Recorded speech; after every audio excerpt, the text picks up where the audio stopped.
quero muito contar pra vocês sobre o besouro de Chagas, o barbeiro, e por que que ele é tão perigoso e por que o caldo de cana é uma coisa que dá tanto medo nas pessoas. A primeira vez que eu ouvi falar sobre o que era caldo de cana, eu era bem criança, eu devia ter uns 11, talvez 10 anos de idade. Quem me apresentou caldo de cana foi a minha tia paterna e a minha avó paterna. Eu lembro que quando eu voltei dessa viagem do litoral pra contar pros meus pais que eu tinha tomado caldo de cana, que era uma delícia, que eu não sabia como eles nunca tinham me apresentado aquilo antes, eles ficaram horrorizados, dizendo que essa bebida é muito perigosa. E aí eu lembro que eu queria saber mais do porquê que essa bebida era perigosa. E eles me explicaram brevemente que essa bebida era perigosa porque tinha matado muita gente uma época, mas não entraram em muitos detalhes.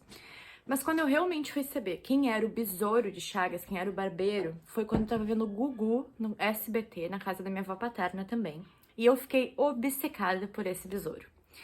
O Gugu tava mostrando casas que eram feitas de barro, em regiões mais simples, mais humildes, onde a única estrutura possível para a construção das casas eram essas casas de areia e barro, lama, né, que ficava rígida.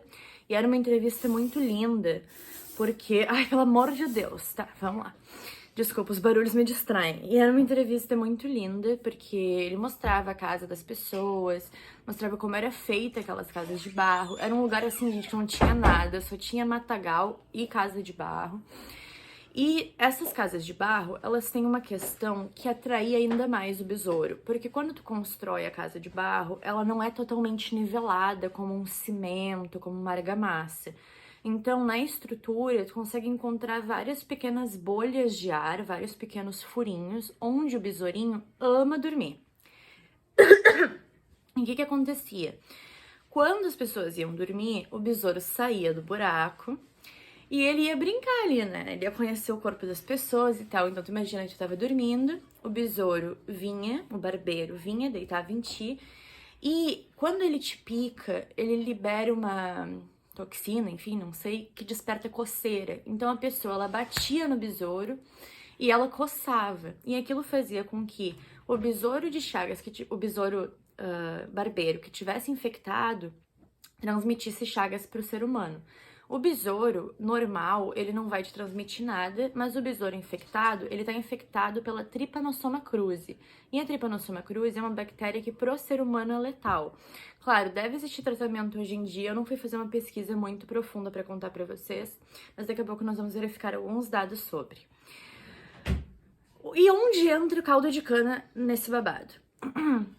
O besouro de Chagas, né, o barbeiro, eu chamo besouro de Chagas, mas ele só vai ser considerado besouro de Chagas se ele passar chagas, porque o besouro barbeiro infectado pela Trypanosoma cruzi, ele transmite para o ser humano a doença de Chagas. E aí, o caldo de cana era uma coisa super normal, todo mundo amava, todo mundo bebia, era tipo, ui, caldo de cana, vamos lá. Teve um período no Brasil que o barbeiro, ele ficou mais esperto, e aí ele percebeu que ao invés de dormir em casa de barro, ele podia subir o padrão.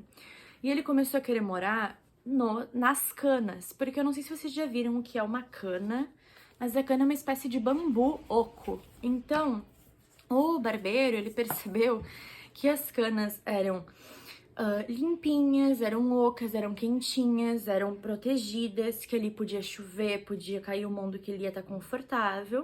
Vou mostrar as canas pra vocês. Ó, sei lá, pau de cana, eu vou pesquisar. Aqui, ó. Tá vendo? A cana é uma espécie de bambu mesmo. Ó. Então, aqui dentro, ó, dessa parte oca, o barbeiro ia descansar, ia morar. Só que o ser humano que fazia cana, ele não estava esperando por isso. Então, imagina que todo mundo que tava tomando caldo de cana em feira, todo mundo que tava tomando caldo de cana em beira de estrada, todo mundo que tava tomando caldo de cana pelo Brasil inteiro, porque a cana, muitas vezes, ela era importada, digamos assim, né? Ela vinha de um estado para outro, de uma cidade para outra. Não podia imaginar que aquela bebida tivesse algum mal. Quando os homens que iam fazer bebida de cana iam moer esse bambu, iam moer a cana mesmo, eles não percebiam que o barbeiro estava ali dentro, e muitos desses barbeiros eram barbeiros infectados pelo Trypanosoma cruzi. Então, O barbeiro e a doença dele era moída junto no líquido. E quando tu bebia aquele líquido, tu não conseguia imaginar de onde vinha alguns sintomas, de onde vinha os porquês de tu estar ficando doente. E muitas pessoas realmente morreram por conta do caldo de cana. Hoje em dia dizem que há uma fiscalização maior, de que há um cuidado maior na hora de pegar essas canas e moer, mas sim, ainda existe riscos de gente ser infectado por Trypanosoma cruzi e pela doença de Chagas tomando caldo de cana. Então não é uma coisa extinta e não é uma situação tão irreal assim. Por isso muitas pessoas até hoje evitam tomar caldo de cana e não indicam que outras pessoas tomem também. Eu vou pesquisar agora aqui para vocês alguns sintomas da doença de Chagas no ser humano. Então, na fase aguda, a gente tem febre, mal-estar, falta de apetite, edemas, né, que é inchaço, localizados na pálpebra ou em outras partes do corpo, aumento do baço, do fígado e distúrbios cardíacos.